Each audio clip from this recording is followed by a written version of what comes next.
Hello, everyone, and welcome to the live stream of the Virgin Orbit Straight Up mission. We are so excited to be with you here tonight in the studio, live from Long Beach, California, just down the street from our Virgin Orbit manufacturing plant. My name is Allison Packard. I'm your host for this evening. I'm joined in the studio tonight with my Virgin Orbit co-hosts and rocket scientists, Alex and Keith. Good evening. My name is Alex Poveda. I am the lead mission design engineer here at Virgin Orbit. My team selected where our aircraft, Cosmic Girl, is taking off from today, the path she's taking to get to our drop point. We selected the drop point itself, and then we designed the trajectory that our rocket, LauncherOne, is going to fly today to take our customer satellites to their orbit. I'm here today to give you a background on our mission, to describe the mission itself, and also to give you a status of our current countdown to launch. And I'm Keith Vanderputten, Senior Manager of Guidance, Navigation, and Control here at Virgin Orbit. My team determines the course that LauncherOne flies and steers her into orbit. Today, I'm going to be your eyes and ears into the Mission Control Center, providing updates along the way to keep you informed as we proceed through launch.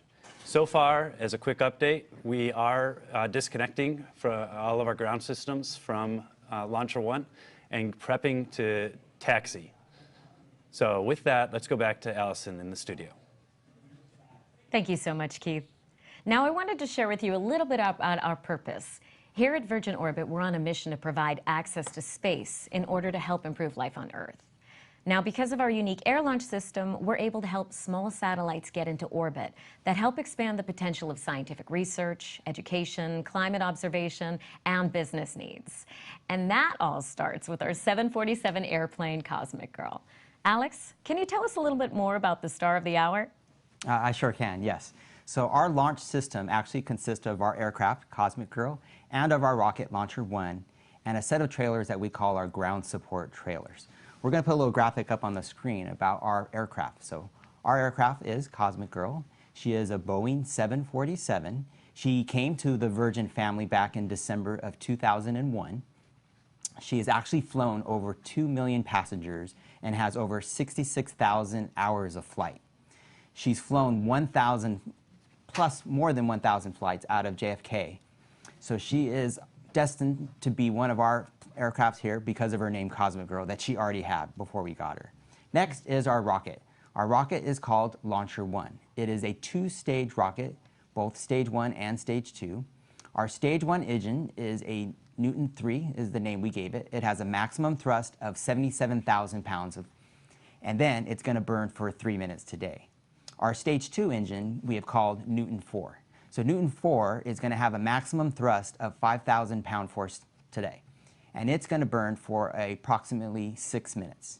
So the total burns from stage 1 and stage 2 is going to result in a max velocity of 17,500 miles per hour today. Also, we have our ground support equipment.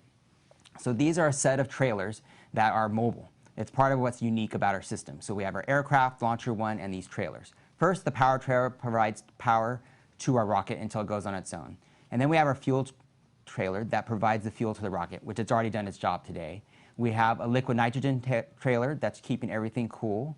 We have gaseous helium that's making sure we're getting the right pressures in the right places in our rocket system today.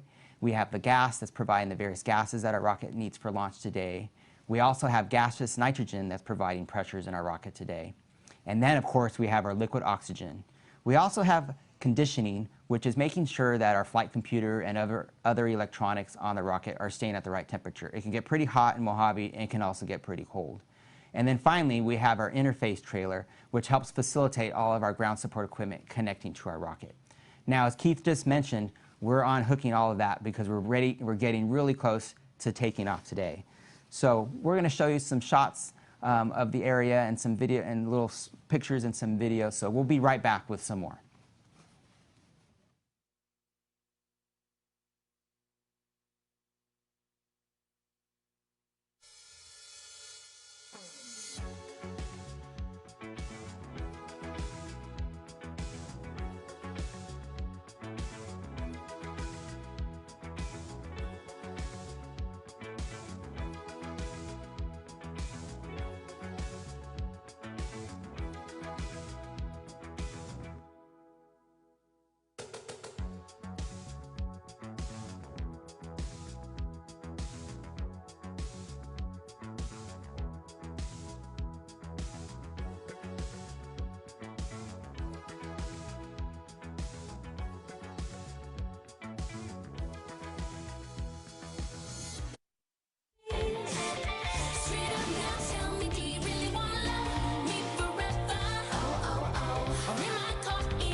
Hey everyone, and welcome back.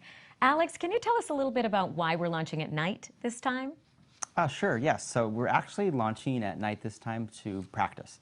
We're practicing this for our next flight. So this particular one, there's no requirement that's requiring us to do it at night, but on our next flight, our customer has a requirement. They call it local time of ascending node. So the satellite is going to pass the equator as it's going in its orbit, and they want it to happen at the same time of day every time it passes it. And so in order to do that, we have to launch at a very specific time. So for the time that they want that to happen, it means we have to launch at midnight for where we're launching from. Amazing. And we'll be carrying 7 payloads into orbit tonight. Can you, for those that may not be initiated, define what a payload actually is? Yeah, you might hear us a lot tonight say payload, and so what we're referring to is our customer satellites. So a lot of engineers will refer to that as payload. So you'll hear that quite often tonight. Yes. Great. And is there anything you're most excited to see this evening? Well, I do want to state a little bit something about what we're doing with the satellites is that we're taking them to a 500 by 500 kilometer orbit at a 45-degree inclination. So this is going to be probably only the second time that a launch vehicle has taken a payload to a 45-degree inclination from the west coast, because it's normally very difficult to get around the land masses. But since we're able to fly out, we're able to do that type of trajectory and just do a turn. We call it a dog leg later on. So that's something I'm excited to see us do again for the second time. And again, just getting that customer payload to their orbit. Very exciting. And I believe we have some footage from Mojave. Would you like to see? Sure, let's show that. Okay, we'll be right back.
Welcome back.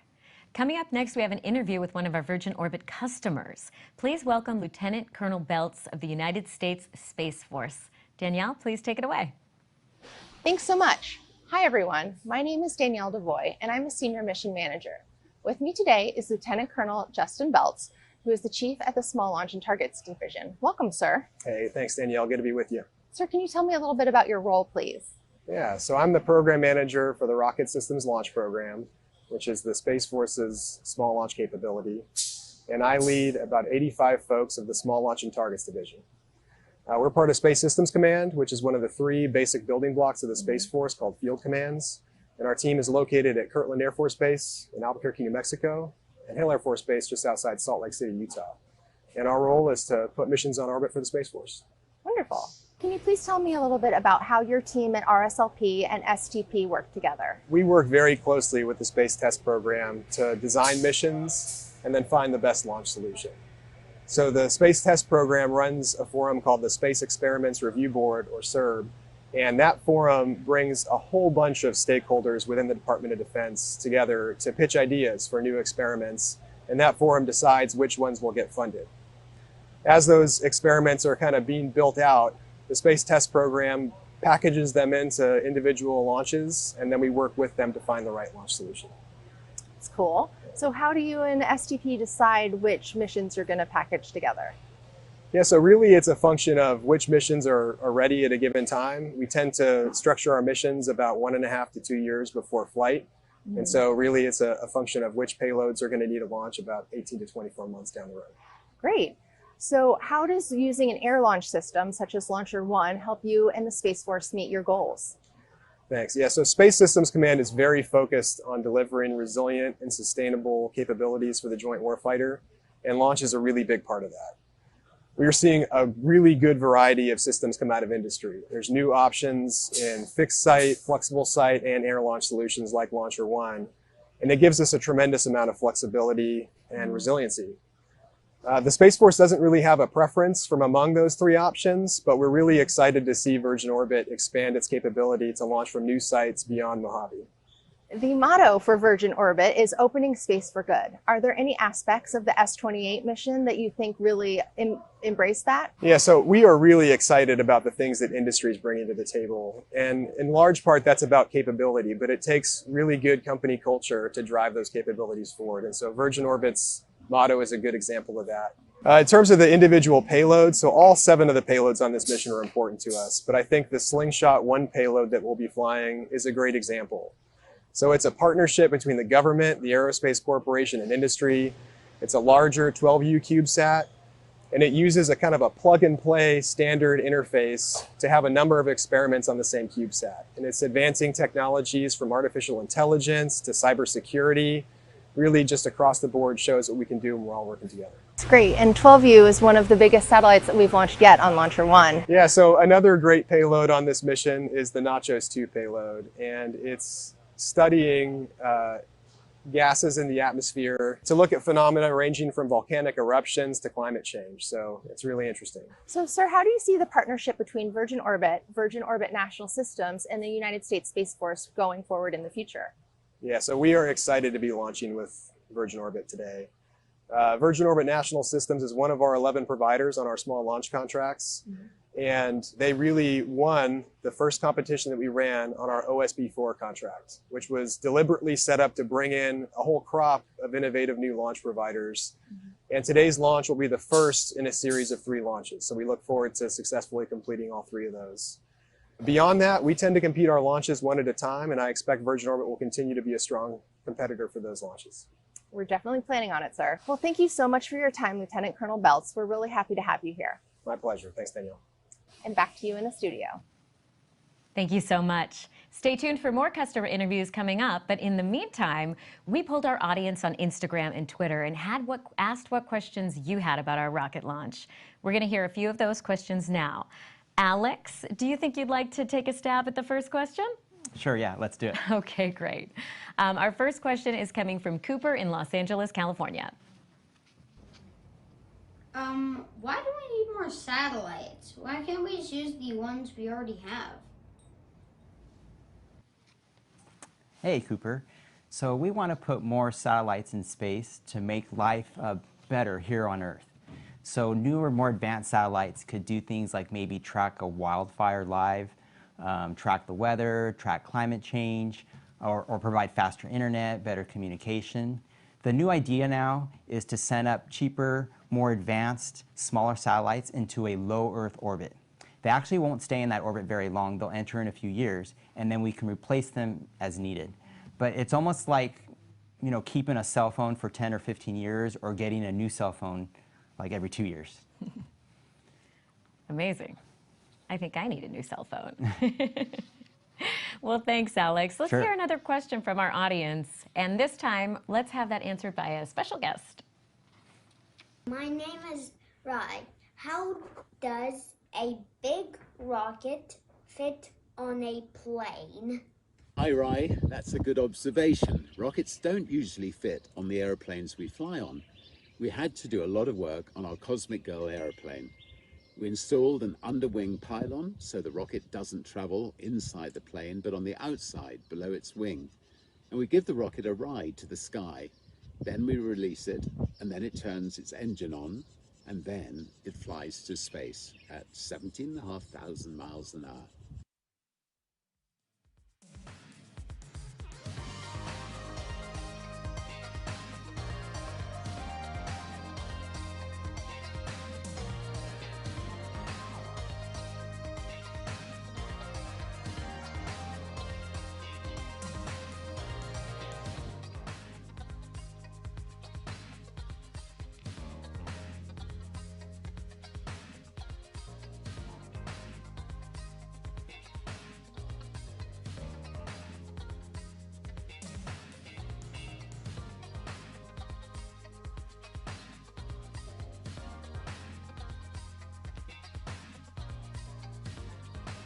Hey all, this is Keith back with an update from MCC. As you can see, Cosmic Girl has pulled away from the Hammerhead. The Hammerhead's the name of the area that we stage all of our trailers and do all of our loading at. She is getting prepped and engines are starting to be turned on at this point. So we're getting real close to takeoff. That's it for now.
Expected warning on S1 locks fuel DP.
Wow, everyone, this is super exciting. So obviously, as you can see, Cosmic Girl is going out to the runway, and she should be taking off very soon.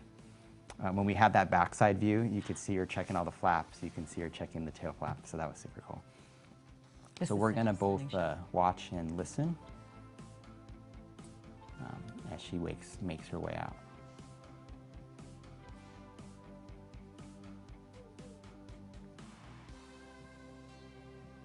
And so just a reminder, the takeoff time as it shows on the screen is expected for 10:50 p.m. And then it'll take about 69 minutes, so just over an hour to get to the drop point when she does that. That's such a beautiful shot, watching Cosmic Girl taxi over to the runway. And this is our first time seeing it at night.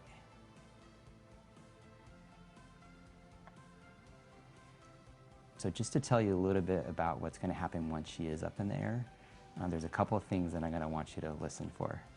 So like again, like I said, it's going to be about an hour to get to the drop point. But as she gets out there, you're going to hear the pilot. We'll probably have the audio from the plane. She's going to say she's doing the cold pass. So that means we're getting to the drop point, but we're not going to actually drop the rocket. We're just going to make sure all systems are still go, make sure the ground antennas can still receive and track the telemetry. Then, while still in this racetrack pattern, I'm just pausing here for a second to watch her.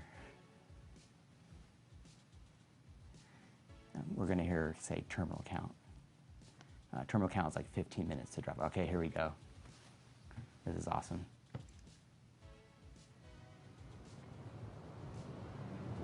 Wow.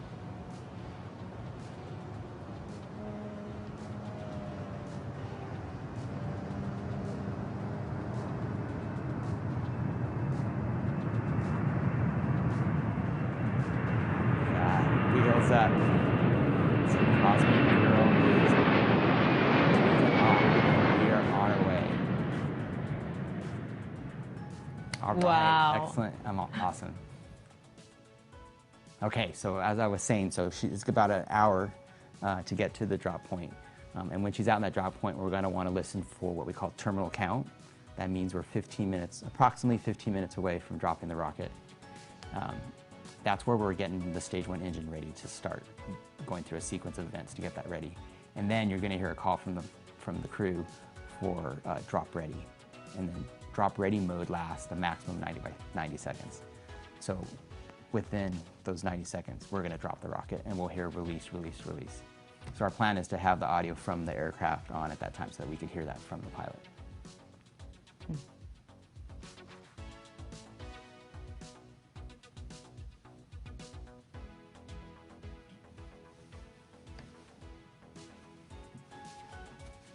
I was doing my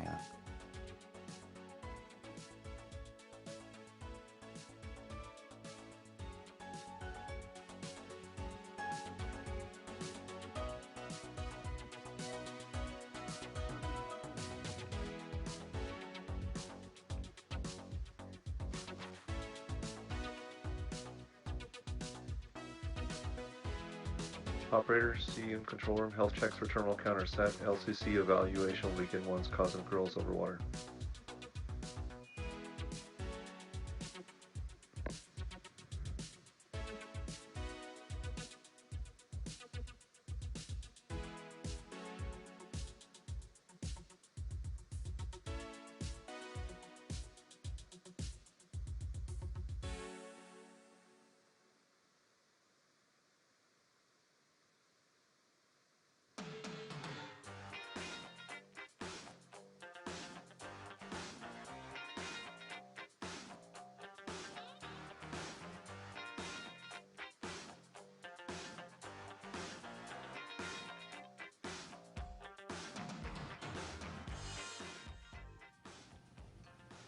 Now, in case you're wondering what you're looking at there, we have a camera. We have a few cameras on the rocket. We have one camera that's facing back, like towards the back end of the rocket. But because we're attached to the wing right now, we're seeing what Keith described as the pylon that's holding the rocket to the wing, and then above at the top is the wing of the plane. We will on and on have the mission control audio on, so you might have heard them already talking about terminal count, although it'll be some time before we get there. But what a great shot. I'm happy to see that.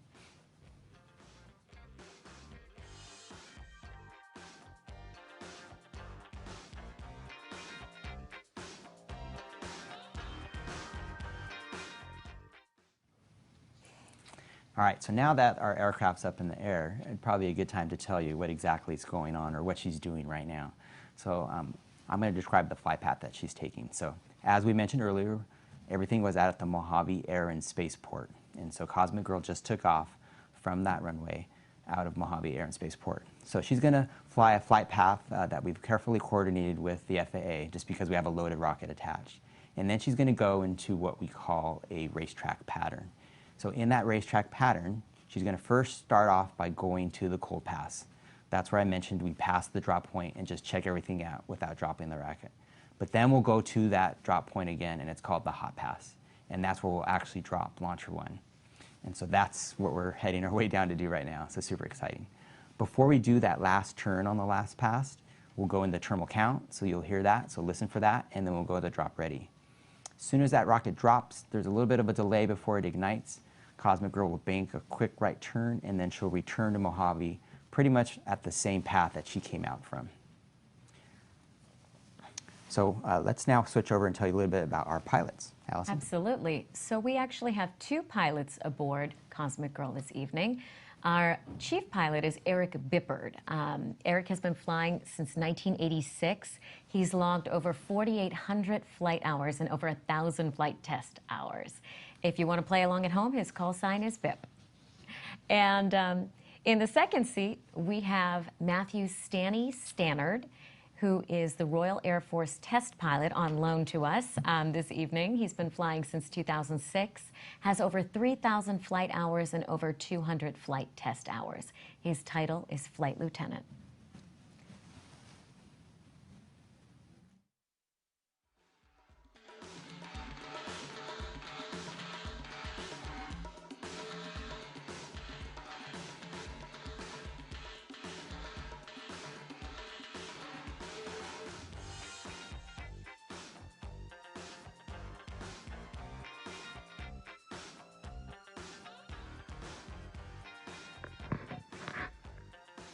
Radio headroom control. Long Beach has required target lock and frame sync.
My name is Bodie, and I was just wondering, how high does a rocket ship go?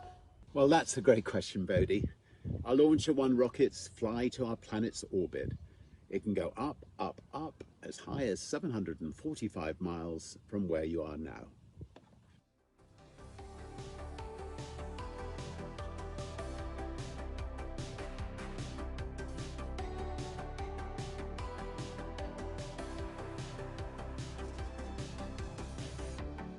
Shadow on control, step it on further.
Next up, let's hear about some of the satellite payloads we'll be delivering tonight.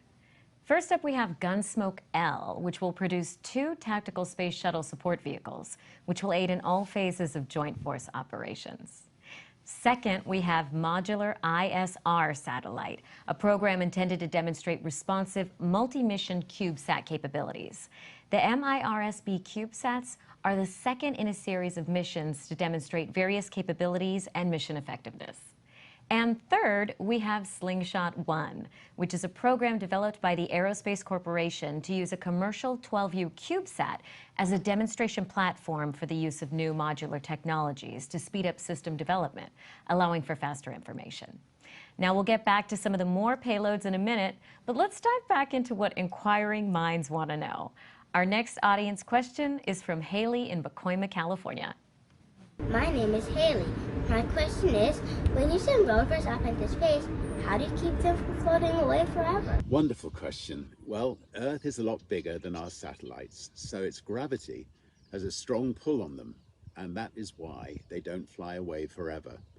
Since Earth spins, it pulls the satellites with it, and this allows them to stay above the same spot on Earth almost constantly.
Shadow control.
Hey all, I'm back with a quick update from the MCC.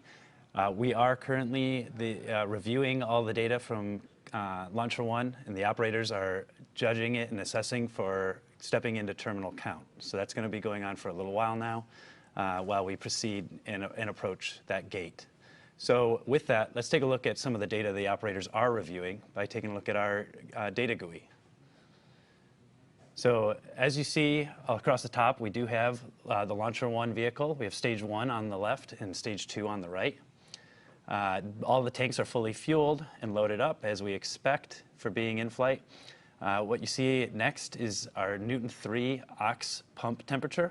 It's really important that we chill this down before flight to actually get it matching the liquid oxygen temperatures that are going to be flowing through it. So that all happens when we're in terminal count. So you're going to see that it is still sitting really high up at like Mojave temperatures. But once we start terminal count, it'll start being chilled down and getting into range. Next, you see the stage 1 propellant temperatures and pressures of the tanks. Those are reading as we expect for this part of the captive carry profile. Similarly, we have the interstage temperature reading within expectations, and the separation bottle for separating the 2 stages. Pressurized as we expect for when that kind of separates the 2, pushes them apart. Stage 2 is reading with inbounds as well for temperatures and pressures. And then the payload is still sitting in a very comfortable temperature to keep all of the sensitive and satellites set. Our bus voltages are reading with inbounds as expected.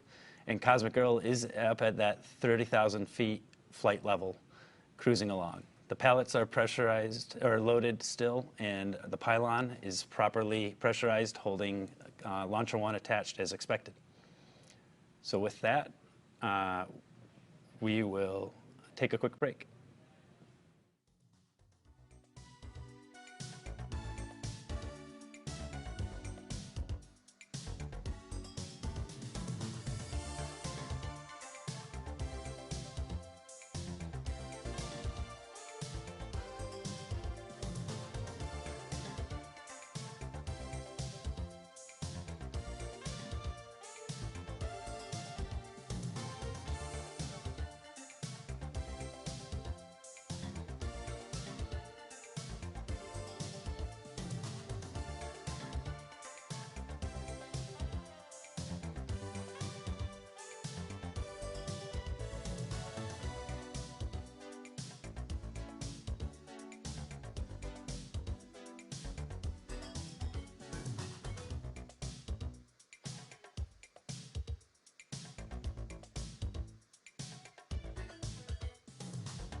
Hello, Sadie and Cora. The rocket goes very, very, very fast indeed.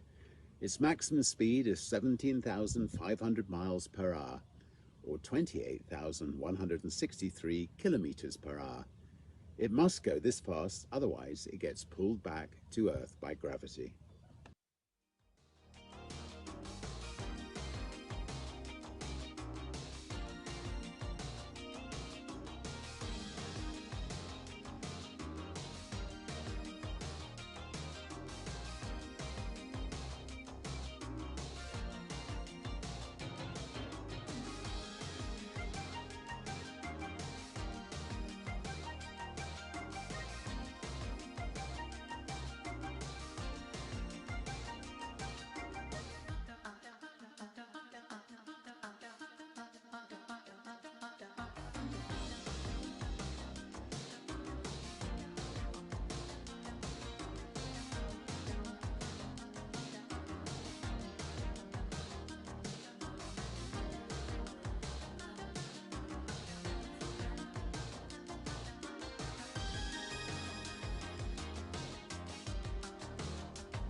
Operator, CEO, controller, commit to terminal account LCC gate is set.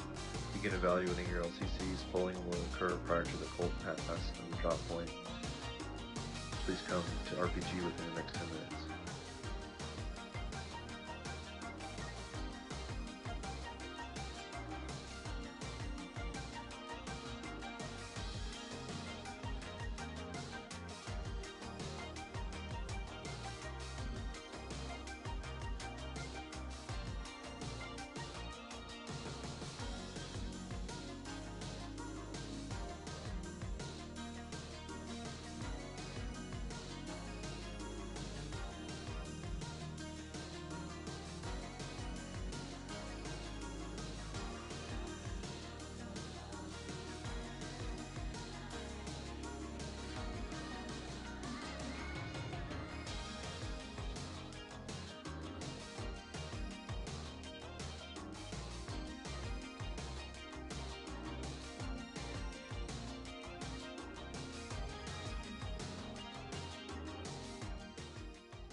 Welcome back. So as we're waiting for Cosmic Curl to get to that drop point, we want to tell you a little bit more about the payload. So another payload on our vehicle today is called the Compact Solar Total Irradiance Monitor, CSTIM. So this one is a 6U CubeSat. It has specialized sensors and instrumentations to measure the sun's energy entering the Earth's atmosphere. So given that the sun is our predominant energy source, I could see how we can get a lot of useful data from this. So a very interesting one there too. Another one is GPX2. So this is a technology demonstration of differential GPS. So differential GPS uses both GPS satellites and ground station satellites on the ground. And it's set up to significantly increase the accuracy of the GPS. I did wanted to add a little bit too, and you might have heard a little bit when Lieutenant Colonel was talking, but this mission is also known as STP-S28A, STB being the Space Test Program. And it was awarded to Virgin Orbit via a subsidiary, Virgin Orbit National Systems. They actually won a contract with the U.S. Space Force on their Rocket System Launch Program, or RSLP, which is part of the OSP-4 contract. So I just wanted to add that. I know the Lieutenant Colonel had mentioned it earlier, but I wanted to mention it again. Thanks, Alex. Now, in addition to our 2 pilots, we also have 2 additional flight crew aboard the plane. Do you want to tell us a little bit more about their roles? Yes, so we do have 2 launch engineers traveling on the plane. They're on consoles with their computers and checking the status of the rocket. So Sarah Barnes and Dale Alexander. And so they're flying there with the 2 pilots. Amazing. And it's going to be very different. Is there one certain aspect that you are most excited to see tonight? Again, just those satellites getting to orbit. But right now, we're looking for getting to the drop point. And when that happens, everything's gonna be really quick. So right now we're waiting, and might be kind of like getting impatient, like let's get there. But once it starts going, it's gonna be fast. So, and you know, I want to do a quick shout out. So we've had our sign language interpreters here, Brian, and the other interpreter, Chris. So I'm very impressed that they're, you know, keeping up with us with all of this tech talk. So I appreciate it, you guys. Thank you so much. Great. Well, we'll be right back. Thank you.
LCC and control room. MCC is go for terminal count.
All right, so welcome back.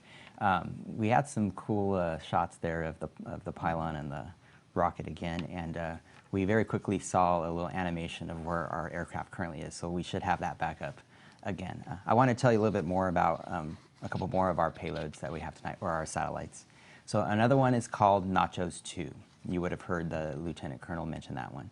So Nachos 2 is going to measure dilute gases in the Earth's atmosphere to kind of track things such as volcanoes and climate change. So as the name implies, it's the second of a series. So there's a Nachos 1 and then there's a Nachos 2. And so part of what they're also going to do is see how these two satellites can work together to collect this kind of data. Another satellite that we have going up into orbit today is called Recurve with our Air Force Research Lab. So it will demonstrate adaptive radio frequency capability from low Earth orbit platform. So basically using RF antennas to talk to the satellite from the ground. So some good tests and experiment that we can do there. Now our current flight today is actually very similar to our last flight, Flight 4, that we called Above the Clouds. It was also a 500 by 500 kilometer orbit to a 45-degree inclination, as I had mentioned earlier. So let's go ahead and check out this video with a little bit recap of that flight.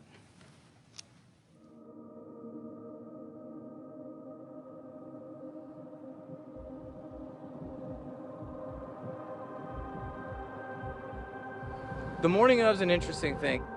You're very excited, there's a lot of anticipation. There's a big element of trust and reliance upon the people who've built the rocket. Ground on control, S1 LOX load is complete. Copy that, and looks like Auto 88 S2 LOX system chilling has begun. It's not uncharted territory anymore.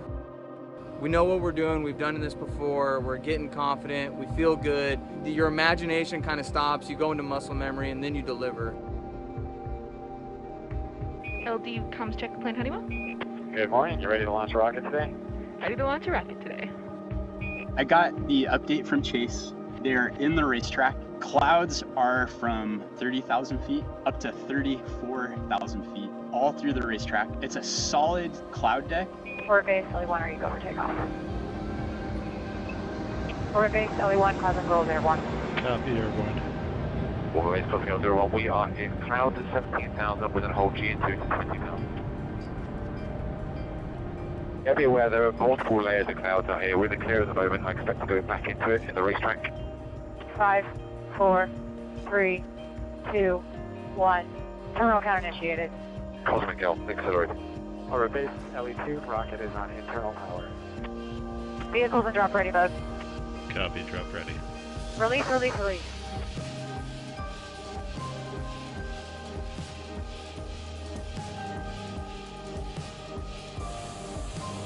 Good light. You know, as I'm doing this right bank, I look out my window and I see this bright plume with this rocket, you know, just shooting into space, and it's a pretty awesome experience. Looks like we made it above the clouds and onward to orbit. Ah, it's a beauty up here. All the base closing out. We're expected on the ground 2335. It was fantastic today, though, to show the capability we've got that we can get through that inclement weather, get the rocket to somewhere nice to be able to launch it, which was, you know, showing the capability that the aeroplane's got, which was great.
Hey all, welcome back.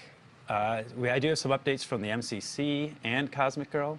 Cosmic Girl is reporting that everything is nominal as expected, and the MCC has worked through its terminal count checks and verifications to make sure that we are good to step into that operation. That should be coming up at the about 17 minutes to drop.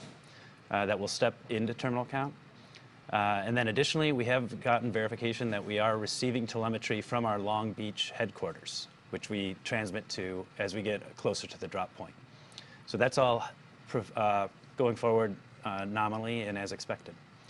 So now let's take a chance to look at the rocket flight profile that it's going to fly after Cosmic Girl drops it. So Cosmic Girl will drop it at 35,000 feet. We'll then, 5 seconds later, ignite the Newton 3.1 engine. That'll power us for 3 minutes to get us to our main engine cutoff point once all the propellants are gone. We'll then do stage separation and let Newton 4 take over and start powering the remainder of the vehicle for the next 6 minutes until we get to our second engine cutoff point, which we will then be at 170 kilometers up above in altitude. We'll also now be in a transfer orbit that is going to let us proceed around the world and gain altitude on the way. As we do that, we're going to rise up to our 500-kilometer target for deploying the payloads. We're not done quite yet, though, because we have to do a second burn of our Newton 4 engine to circularize at that orbit. So we raise up to a 500 by 500 kilometer orbit. We'll then move forward and deploy the payloads, and after that, we'll then be done with our mission, and we'll have mission success. So that is the profile, and with that, I can hand it back to Allison. Amazing, Keith. Thank you so much for breaking that down for us. Now, can you tell us a little bit about what we might expect to see this evening? Yeah, it's actually pretty exciting because this is our first time doing a night launch. So when we look at the video from LauncherOne as it's flying through stage 1 flight, we are going to be seeing probably a much larger and brighter plume than we normally see.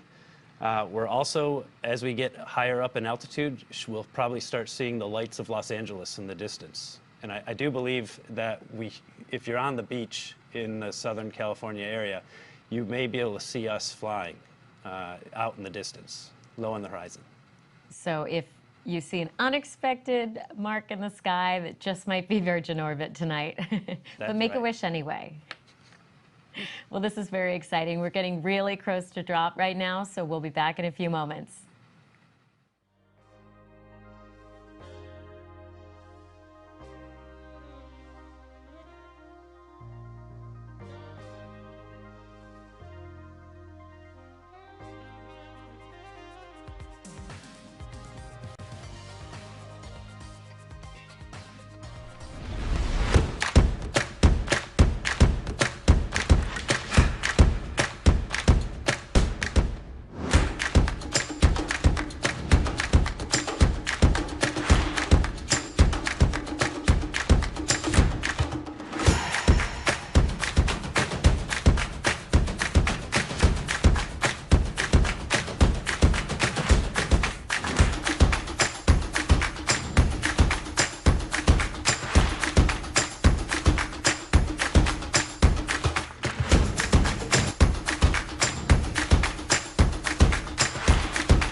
Welcome back, everybody.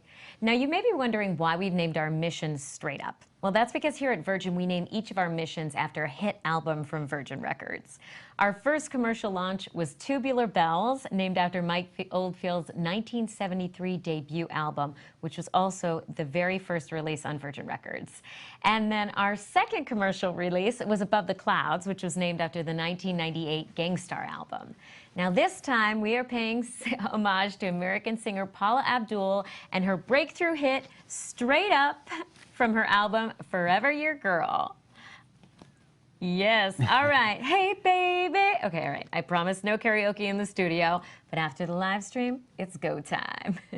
Now, last week was the 34th year anniversary of the album's release. Paula, we are huge fans over here at Virgin Orbit. Thank you so much for inspiring this mission. And now for a surprise video from the legend herself. I cannot believe that the day is finally here. Close to 2 months ago, I got a phone call that Richard Branson wanted to name his next orbit shuttle Straight Up. And here I am in the Mojave Desert. I got to see the Straight Up shuttle that's going to be dropped tomorrow night.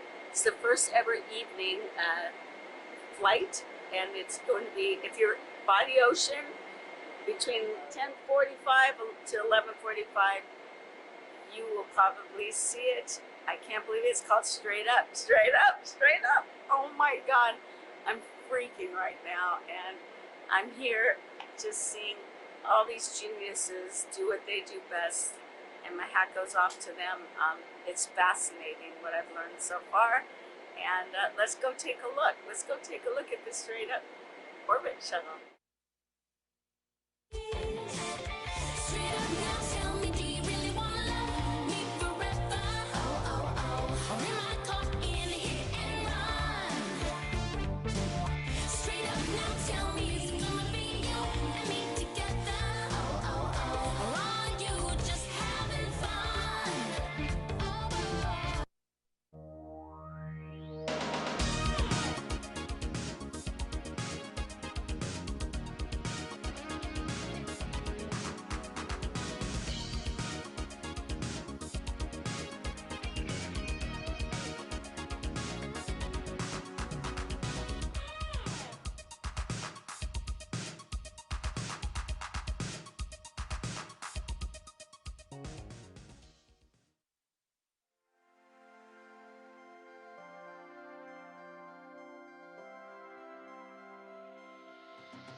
Base tracking, no issues. Copy, tracking, no issues.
Hey all, quick update from MCC. We have started our terminal count procedures.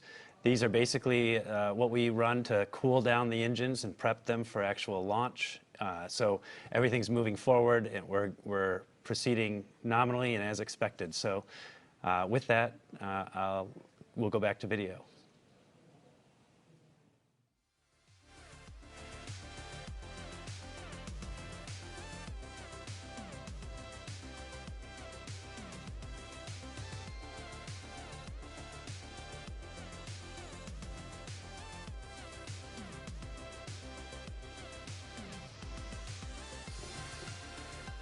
Contact ground orbit base, tracking no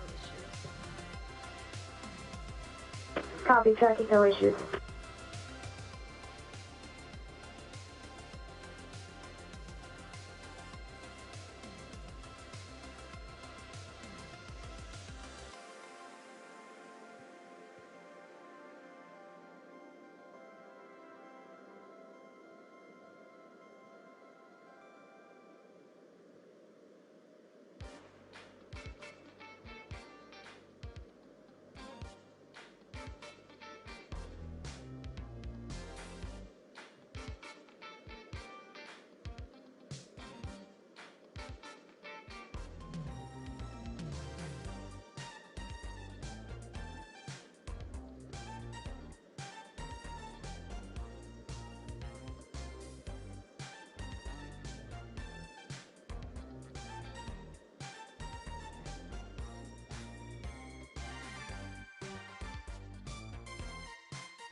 Hi, I'm Owen. How do you keep communication with a rocket when it's moving every 20 feet? Owen, that's a brilliant question. The rocket moves very fast, and the Earth itself is moving fast as it spins too. And we have satellites here on the ground all over the world so that our communications with the rocket are always covered.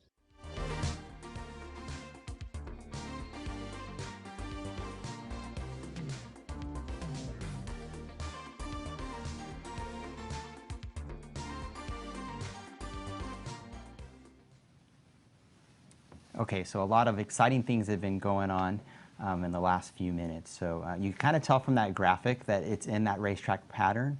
It already passed the cold pass of the drop point, and as you heard, we're in terminal count with about 9 minutes left to the drop time. So when we drop, a lot of things are going to happen really fast. So I want to kind of describe it now, because we'll have the mission control audio on so you can listen, and then we'll recap after, but I want you to know what to listen for. So obviously you're going to hear release, release, release. And so that's when the rocket is dropped. And then the propellant selling thrusters, or PSTs, are going to ignite. So you'll probably hear PST2 ignition. And then you're going to hear main engine start. And then you should hear a call out for max alpha. That is the most difficult part of the trajectory of our flight to control. So we definitely want to hear that we've gotten through max Q alpha. And then the next thing that we're going to hear is, well, that was max alpha, sorry. The next thing we're going to have to hear is max Q alpha. That is the most stressing part of the trajectory. That's where most of the forces are on the rocket. So we want to hear, hey, we've gotten through max Q alpha. Then we're really getting up there, and we're going to eventually get to down throttle. So listen for a call out for down throttle. That's when our sense acceleration is 5 Gs. And we didn't want our satellites to sense more than that. So then we down throttle our thrust to a lower state point level. And then very quickly after that is going to be main engine cutoff. And we'll be coasting for a little bit, and we'll separate stage 1. So hopefully we'll be able to see our aft cam on the rocket and see that really bright plume that Keith described and see the separation event itself. So pretty soon we'll turn up that audio on that mission control, and we'll listen in. So next we want to listen for drop ready, and then we're going to want to listen for release, release, release. So we'll be right back with that. Thank you.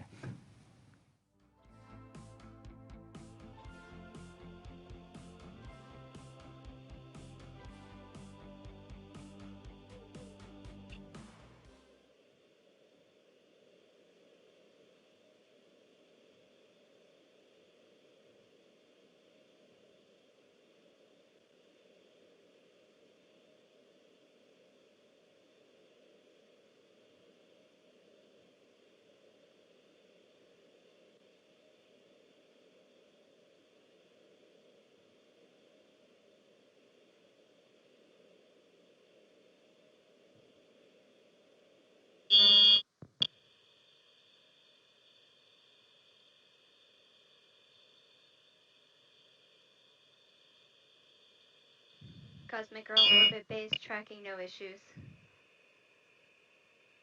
Copy, tracking no issues.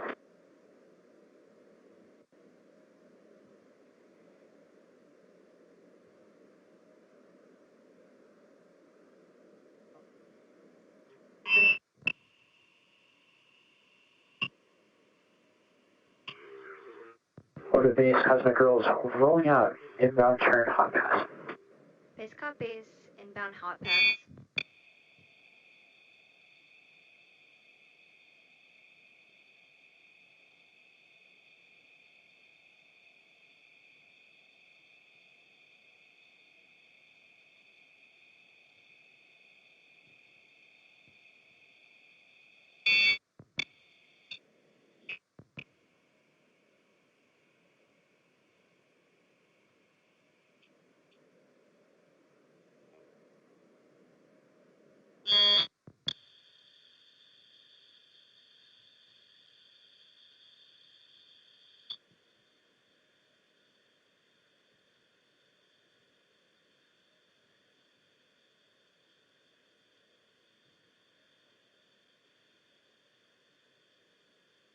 S1 propellant tanks at expected pressures.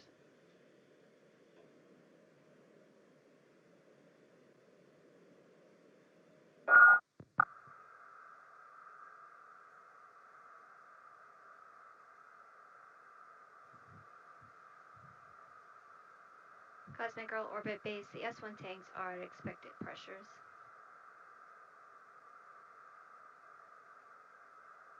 Copy, S1 tanks at expected pressures.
For base accelerating. Base copies accelerating.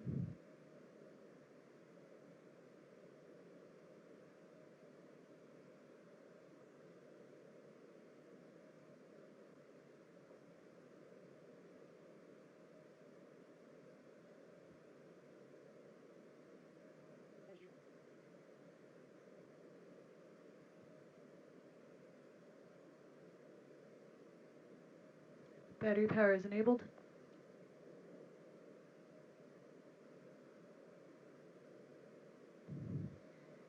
Orbit base, only 2 vehicles on internal power. Base copies on internal power.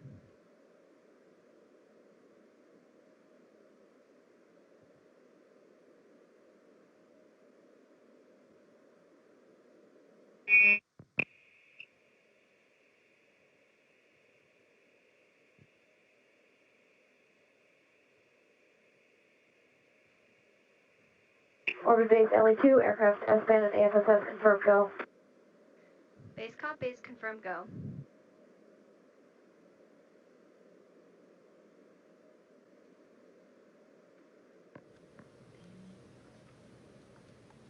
Like I mentioned earlier, we were turning up the audio on mission control, but actually that's the audio from the aircraft itself.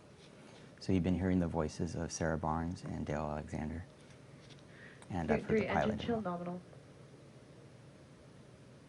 So let's listen in.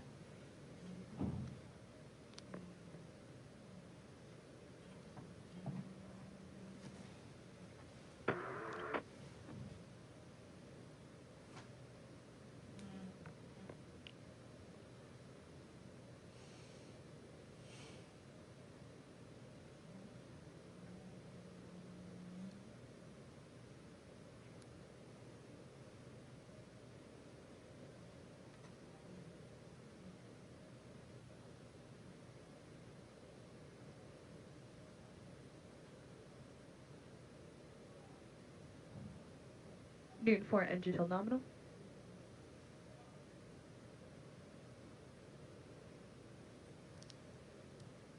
So every time you hear nominal, that's good. That's as expected, which is awesome.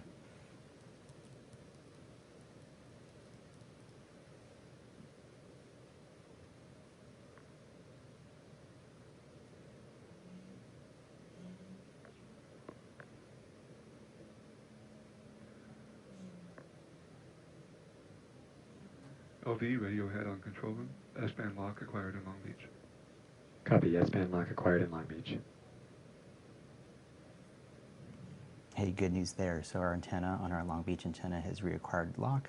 We knew that there was a bit of a blockage from some hills in the area, so it's nice to get that back.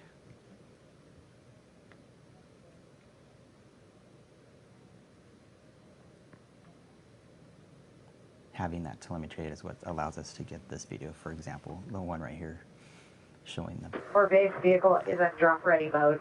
Base Oh, copy, excellent. vehicle Drop in ready mode. So we're dropping in like 90 seconds max. Let's listen in.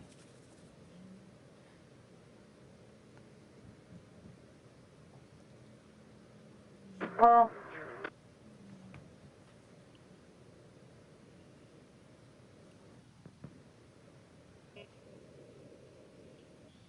guard warning.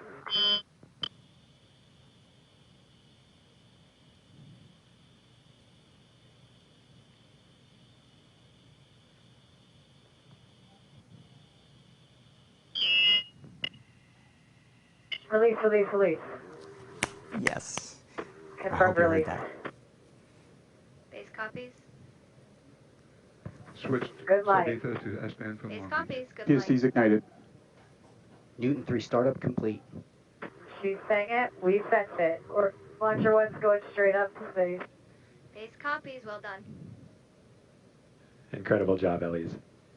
Awesome. In the studio, Nice can we alpha flight switch over complete. to MCC audio?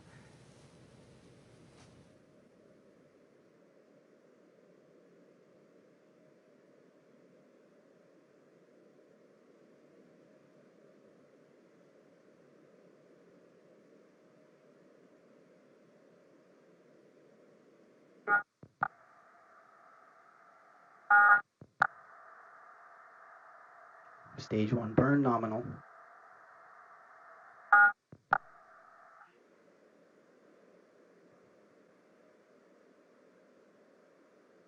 Max Q alpha achieved.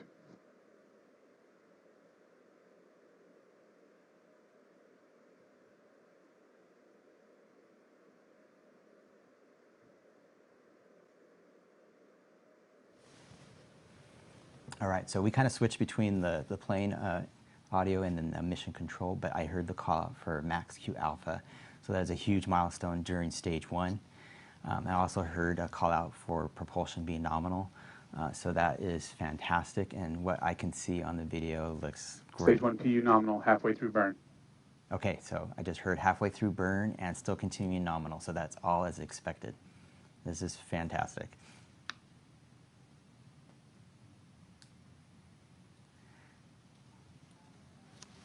Stage 1 burn nominal.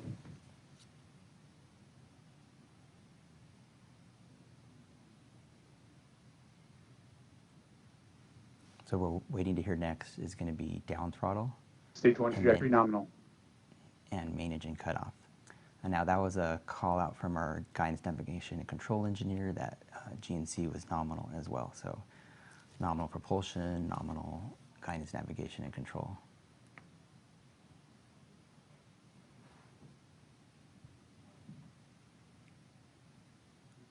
It's amazing to me to see this video coming down live. Newton 4 chill nominal.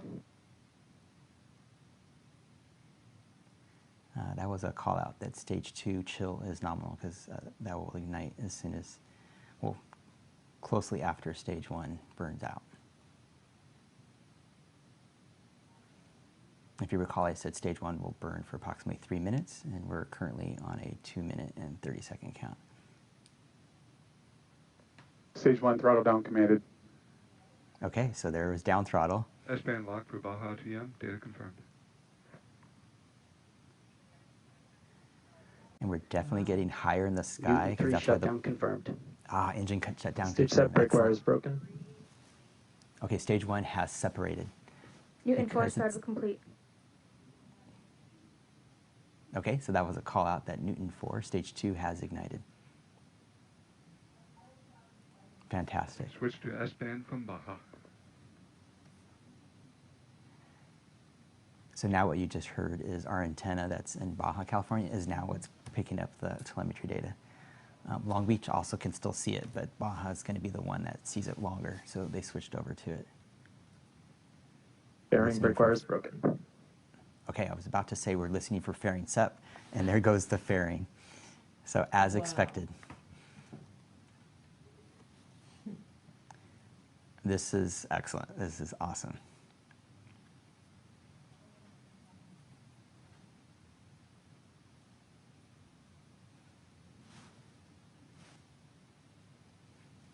Right now, this is camera forward. You could see it at the top. Now, when we get to the other side of the world, we would have sunlight, but because it's night, we don't have any lights up on the front, and we don't have the plume from the stage 2. The cameras will switch back and forth between forward and aft. So back to the aft, showing the stage 2 plume.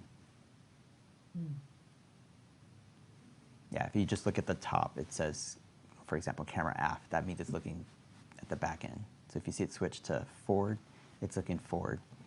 It's just very dark right now, so we won't see much on that one until later. Stage 2 trajectory nominal. Excellent. Stage 2 trajectory, as expected, nominal. So this burn, so the timer there is from drop. So this burn ends approximately 6 minutes after drop, which would officially put us in our transfer orbit.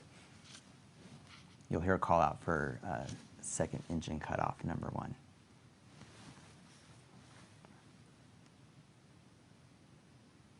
Stage 2 burn nominal.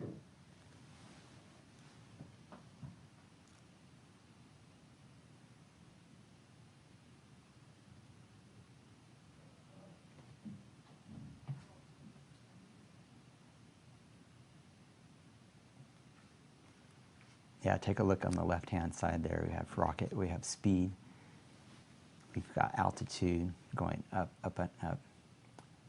569,000 feet.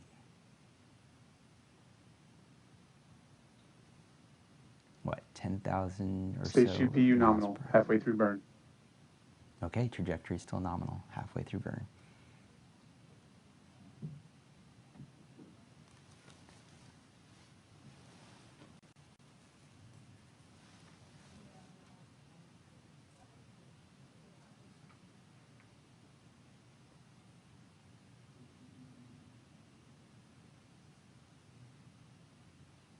So when it gets to second engine cutoff number 1 right now, we're going to be in an orbit that is 177 kilometers by 510 kilometers. It's our transfer orbit.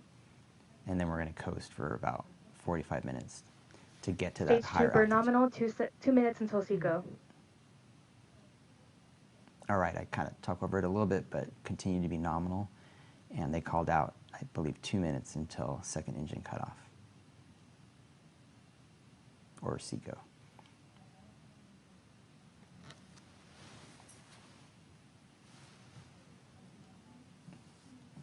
Look, I'm so excited right now that I can't even believe it's 12 a.m. I don't even feel a peep of being tired.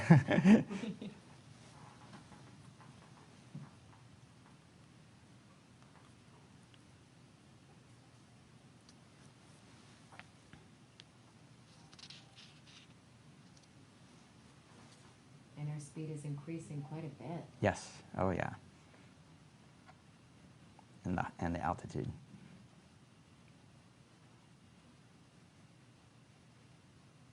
What max speed will the rocket go to? So for the end of stage 2, 17,500 miles per hour. So currently at 14,000 miles per hour. 1 minute to SECO. 1 minute. Okay, cool. Excellent.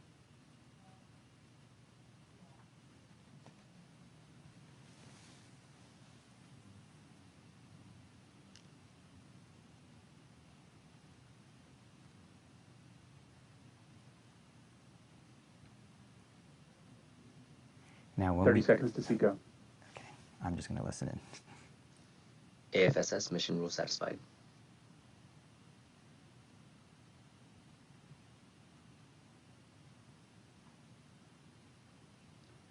Hotline to LD on control.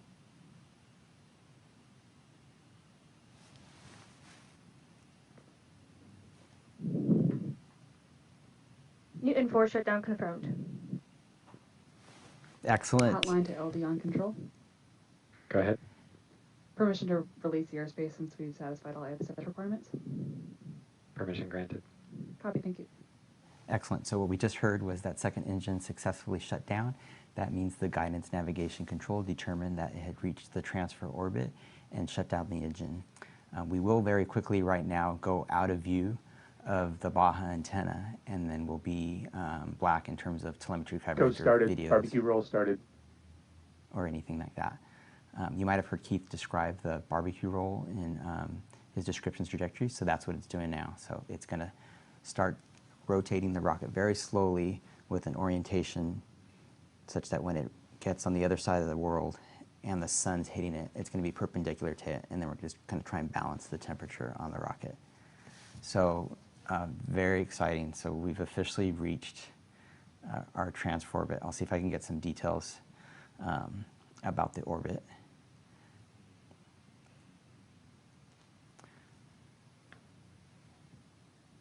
So I think with that, we'll just confirm some of the data, and we'll come right back.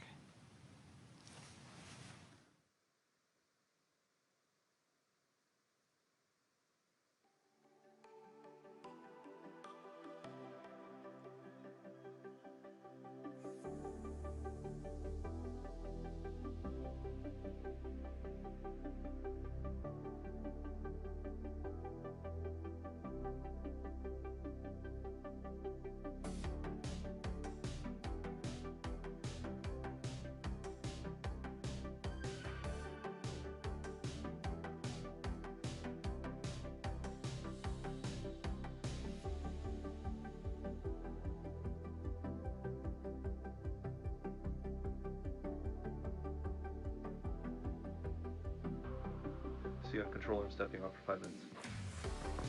Copy. Plan on control, stepping off for 5 minutes.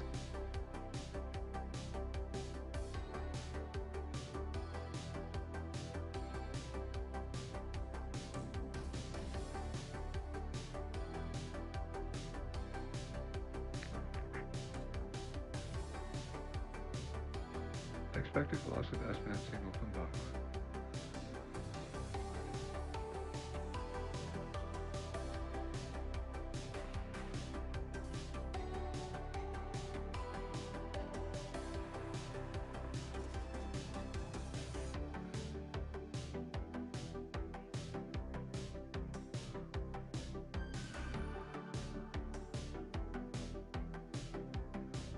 Final loss of target lock at Baja.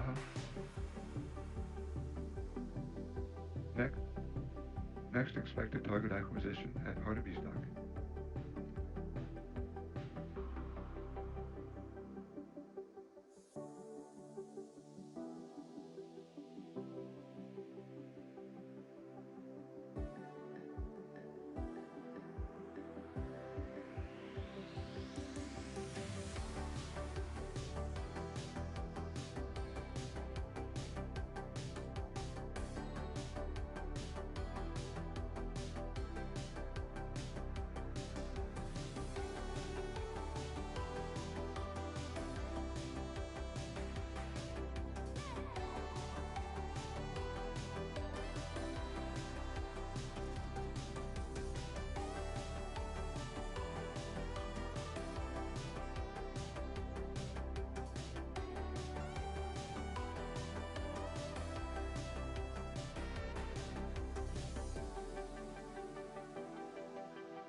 Thank you so much, Alex, for that play-by-play.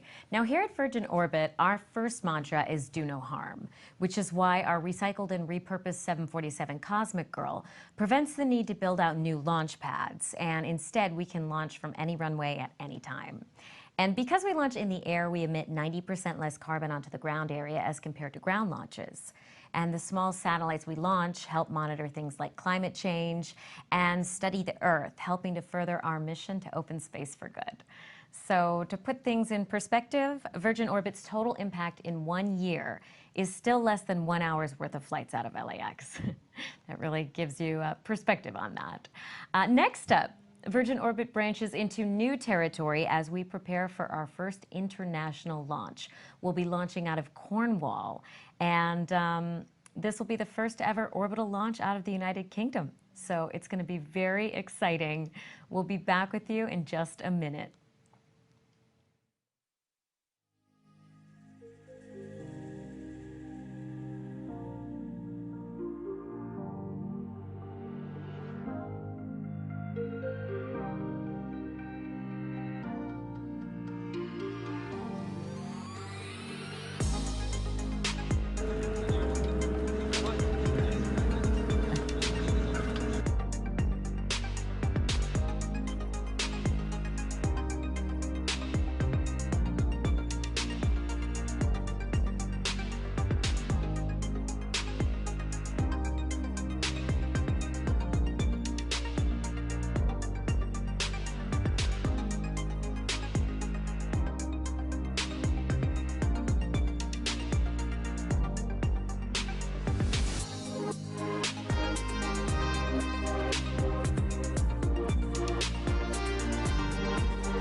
Thank you so much for joining us on today's live stream. Please make sure to follow Virgin Orbit on social media for continuous updates on our successful satellite deployments this evening.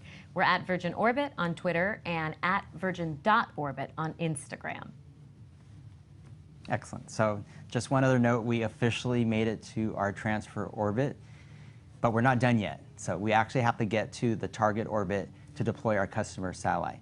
But that is going to be another 30 minutes. And so like Allison has stated, we're going to be ending our public broadcast now, but make sure to check our social media posts to see the final conclusion to our mission today. Very exciting conclusion. We want to thank everyone who tuned in live to watch our Straight Up mission today. We also want to thank all of our customers for flying with us. And a special thanks to the live stream production team, the brand team, and of course, my brilliant co-hosts, Alex and Keith. We look forward to seeing you next time in Cornwall. Bye, everyone.